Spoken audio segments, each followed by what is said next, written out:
Yeah, I have to admit, it's been tricky for us. We're ourselves out of Jakarta, and we've been trying to get our international staff to Palu. We just managed to get them there, the first team there this morning, but it was very tricky because we kept on getting on flights and then they were cancelled, or they weren't going actually to Palu in the end. We were looking at sending them to our teams to nearby airports, but then we were looking at large time, quite several hours through ground travel in the vehicle, and we weren't sure how long that would take, but thankfully we managed to get them on the ground today.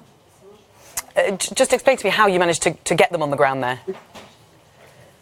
Honestly, a lot of working at the airport with the various airlines, trying to figure out who is actually operating and who can get flights into Palu. Okay, brilliant. We know that there are enormous amounts of aid agencies descending on the region day by day. How do you work to try and coordinate between yourselves?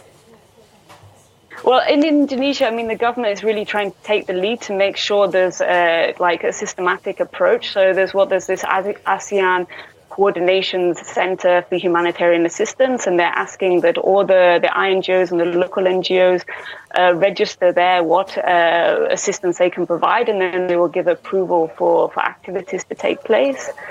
So this is a clear way that we can make sure there's a coordinated response. So the government has already also listed what support they are looking for. They're particularly looking for water and sanitation needs, family tents, looking at how they can environmental management to prevent the spread of diseases such as malaria, etc.